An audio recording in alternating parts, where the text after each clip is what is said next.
Hey guys, welcome to another review. This time I'm reviewing the new Walking Dead episode. This is episode 3 of season 6, and it is titled Thank You. Yeah, I didn't think about it before, but now I know why it's called Thank You. Anyway, this episode leaves a lot open, and there's going to be a lot of new theories coming out, so I think I'm going to shoot straight to, the death of the episode. It's really a shocking death because I didn't see this one coming. Nicholas dies. Yeah. Not Glenn, though. There's this point at the end where Glenn and Nicholas are caught and they're trapped and there's zombies surrounding them. They're on top of a dumpster. Now, there's nothing to do. They're just standing there for a little while, and then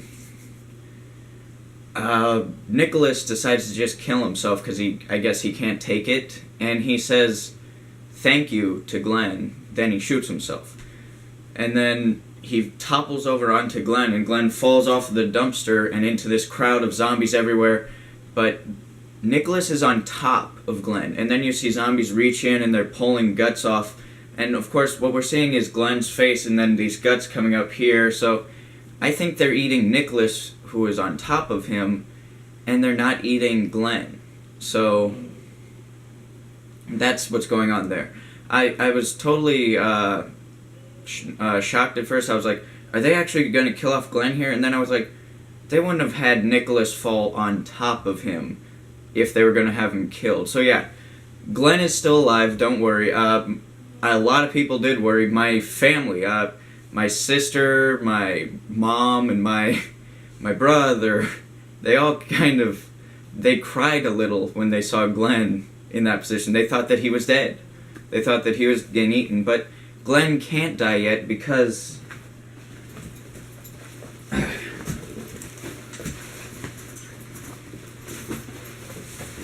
that's right, Negan. He has to be killed by Negan. I mean, it's sort of a big deal here, or at least he has to survive to get there so we can be like, is Glenn going to die this way? But I don't think he will get killed that way. I think they're going to try to be original and not kill him off like the comics, which they try to do a lot. However, I do think he is not dead. I highly believe. Because Nicholas fell right on top of him. Anyway, another thing here that you're going to hear a lot of theories about is Rick's hand. Now, it's his left hand, and something's happened to it, and you see him holding it up and looking at it, and it's got blood on it.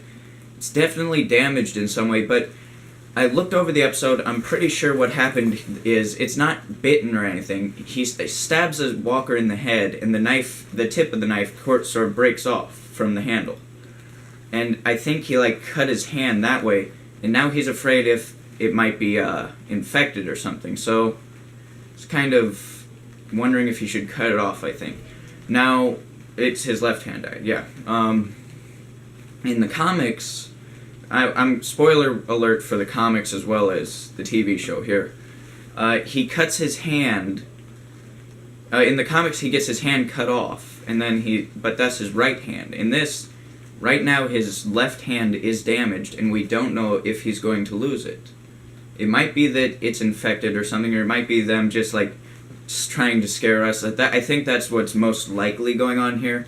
I don't think they're actually going to cut off Rick's hand because Robert Kirkman said himself earlier that he regretted cutting off Rick's hand because he has to factor that into everything he does now. And it's so much work. And for a TV show, they'd have to CGI out his hand every single episode. So that's not going to happen. At least I don't think that's going to happen. That would be a lot of work for them, and they're not exactly the biggest company when it comes to work. Anyway, let me take this off. Then another thing we saw was Rick's was driving this RV, right? He parks, and then he sort of waits there to talk to the people on the radio, give orders out. Now, this is a bit of a problem because these creeps, the wolves from the previous episode, they come into the RV and shoot at him. One of them comes in and shoots at him. Rick jumps over, does some amazing maneuvers, and then gets the gun from the guy and he's beating him down. Then another one comes in, grabs him, and he's fighting. He manages to kill the one on the floor, and then he kills this guy, but then he looks out, and there's more of them coming along the side, so he picks up his machine gun and kills him. But then he goes to start the RV again, and one of the bullets or something must have damaged it, and now it's not starting.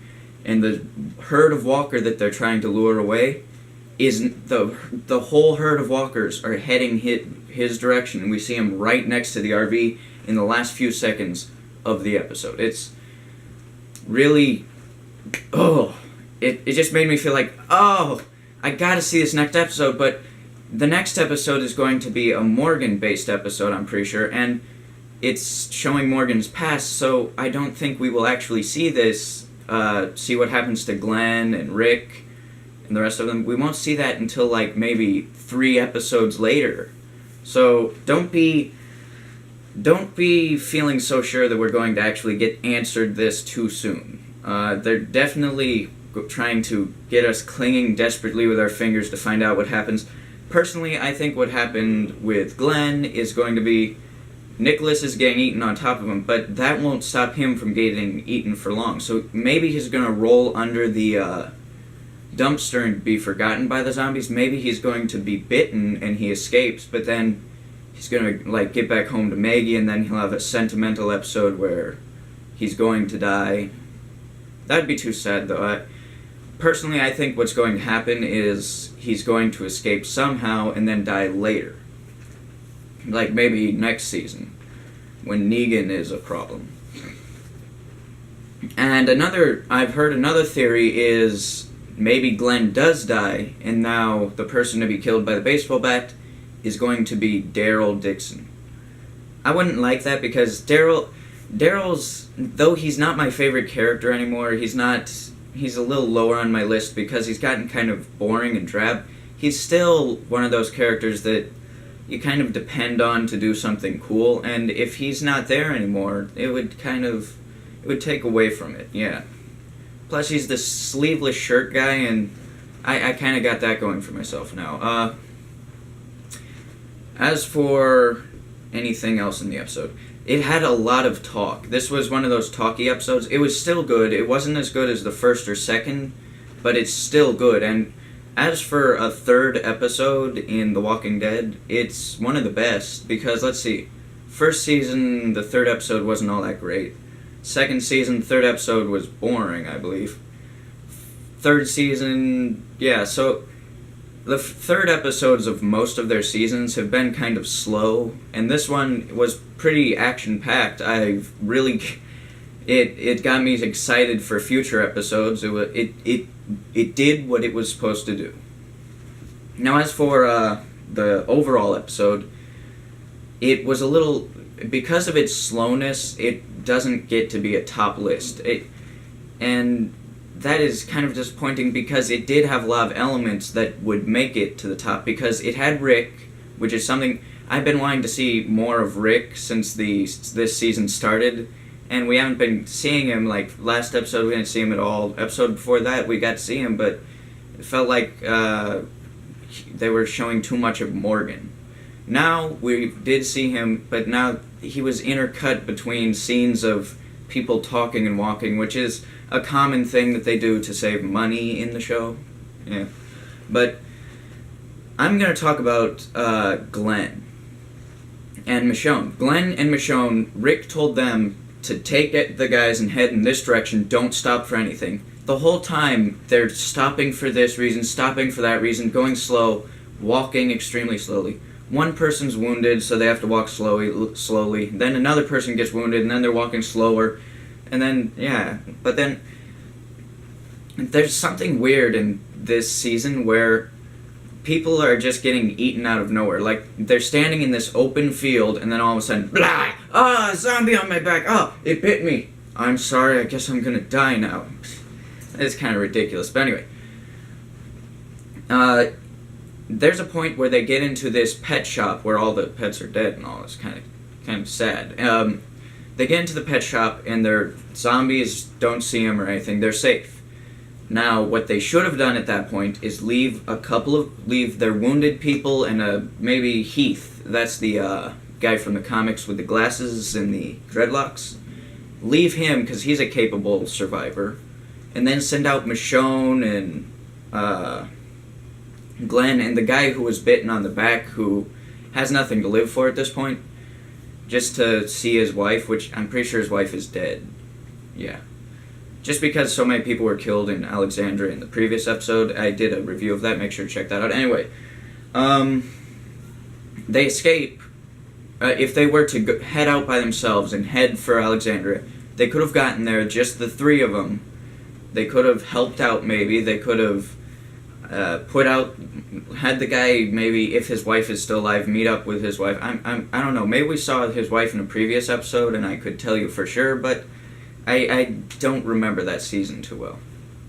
That was like season 5 that we saw that. Yeah. I haven't seen that since, like, first run. Anyway. Then, if they would have been able to help out, and then the people over here that were inside of the store, they could have been quiet and stayed safe and possibly lived. Nicholas, too. Nicholas could have lived as well. But now, because they had to keep splitting up and slowing down and stopping here, now they're all in deep danger because Glenn and Michonne don't know how to lead for, like, their life. They don't know how to lead at all. They are bad leaders. That's why I never really thought Rick was all that great of a leader, but now when I compare him to anyone else in the show that's been leading, the governor or them, Rick is the best leader in the show, and by now he's gotten to be a really good leader. The only problem is the people that he leads, they don't, it's like you can lead mule to water, but you can't make it drink.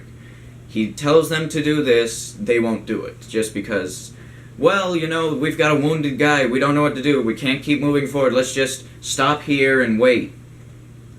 Anyway, they split up and had Glenn and Nicholas go off on their own because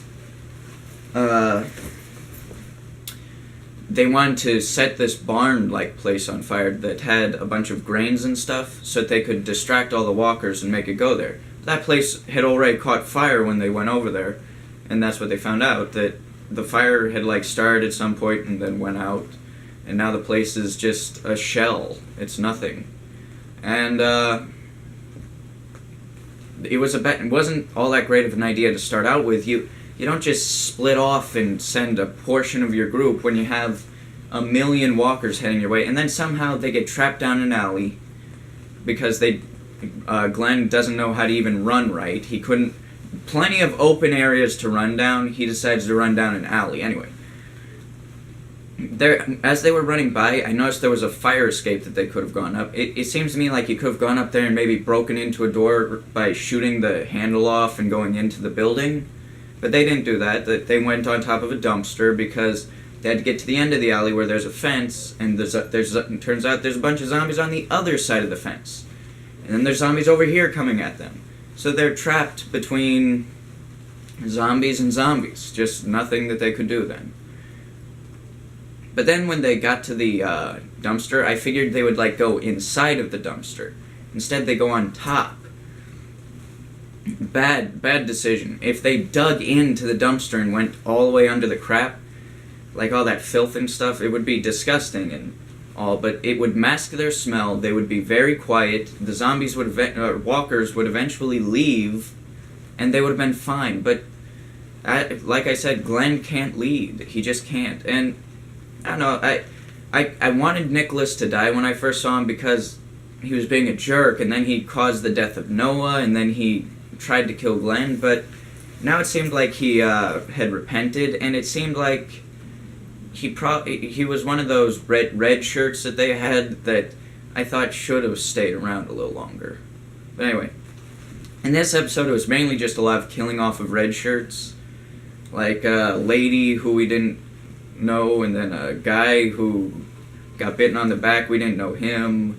This guy with one of those gardening hats who shot another guy on accident. He died. I mean, I don't know these people's names. And then they make you fear that Glenn might be dead, but he's not dead. I'm going to reassure you. If I'm wrong, I will do a review of anything that is requested, because I know I'm not wrong. This is definitely what's going to happen. And in fact, if I am wrong and you comment that I'm wrong below, I will acknowledge you in my next review where after I find out that I'm wrong, that is. That would probably be like 3 episodes from now, though. So by then, people probably won't even remember this review. Anyway. So what we did get set up for is a possible loss of a hand by Rick, a possible death by Glenn, and then that's pretty much all we were left with. Also, we are in a position where Rick might die, and that might cause trouble. And also, the zombies the walkers might get to Alexandria, because, that reminds me, Morgan sabotaged them. He let those guys go. Remember in my last review I said he was surrounded by those guys who he could have easily taken out and killed, because he's really a great fighter, but he's just a pacifist for some reason. A pacifist towards humans. He'll kill zombies and stuff, but anyway. He got them into this position by letting them all go. Those are the same guys that attacked Rick and destroyed the RV. And Rick could have died. Rick could have died just because Morgan let these guys go. And like I said in my previous episode, I do believe, my previous review, because the guy picked up the gun, something bad did happen. He shot the RV up, and it hit something, and now the RV isn't running. Because of Morgan. Morgan is my least favorite character now. If they kill him off, I will celebrate. In fact, Morgan better be the one getting Lucille to the head, you know? If he's not, then I will be highly disappointed. Morgan goes next. That's an order. Anyway, I'll see you guys in the next episode. I'm pretty sure I reviewed anything and everything that I can think of. If I didn't, I will do a follow-up review. And yeah, I'll see you guys in the next episode. Peace.